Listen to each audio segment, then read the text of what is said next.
Hello friends, welcome to Indian kitchen. ఈరోజు నేను perfect Kakinada కాజా recipe share చేయబోతున్నాను. చూడండి పాకం ఎంత బాగా ఉందో.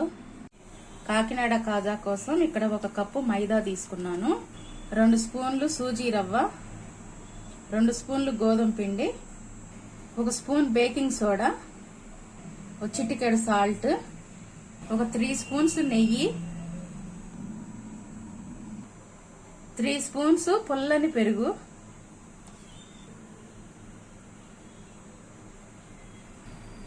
వేసుకొని బాగా కలుపుకుందాము. దీనిలో కొద్దిగా వాటర్ పోసుకుంటూ చపాతీ పిండిలాగా కలుపుకుందాము.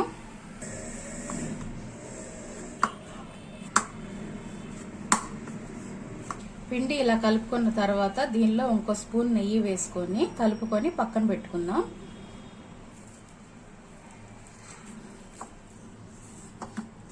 ఇలా కలుపుకొని ఈ డవ్ని దీన్ని కాసేపు మనము పక్కన పెట్టేసుకుందాము. మూత పెట్టేసేసి దీన్ని పక్కన పెట్టేసుకుందాం.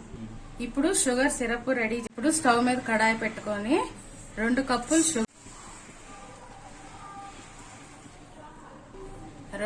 షుగర్ వేసుకున్నాను. దీనిలో 1/2 లీటర్ వాటర్ పోస్తుంది. ఈ షుగర్ సిరప్ తీగ పాకం వచ్చేంత వరకు మరిగించుకున్నాము.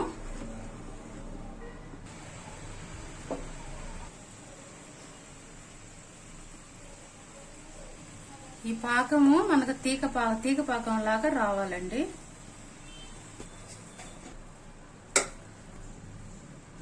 చూసారు కదండి, పాకం తీగ పాకం వచ్చింది.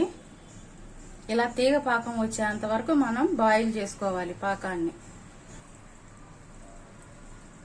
చూడండి అండి, ఇలా రావాలి. పాకం రెడీ అయిపోయింది. ఇప్పుడు మనం దీన్ని పక్కన పెట్టేసుకొని ఈ పిండిని కలుపుకుందాము. దీంతో మనం కాజాలు చేసుకుందాము.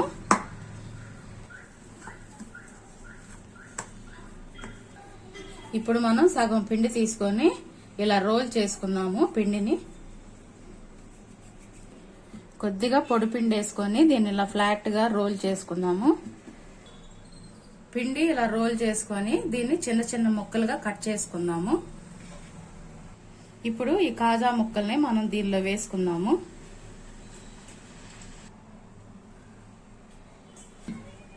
అలాగే మిగతా పిండిని కూడా చేసుకుందాము. ఇలా అన్ని ముక్కలు రెడీ చేసుకున్న తర్వాత స్టవ్ ఆన్ చేసుకొని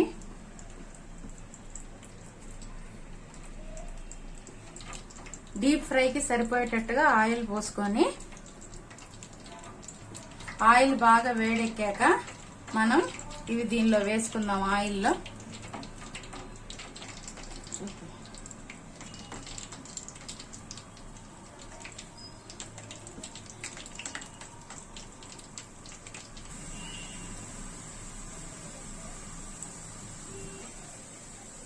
కాజాలు ఇలా గోల్డ్ కలర్ వచ్చేంత వరకు, క్రిస్పీగా అయ్యేంత వరకు డీప్ ఫ్రై చేసుకున్నాము.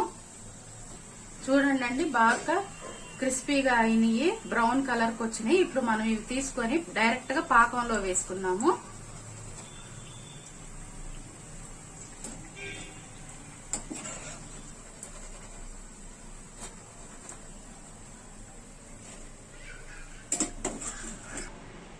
ఇలా అన్ని పాకంలో వేసుకొని పాకం పట్టేటట్టుగా మనం కలుపుకుందాము.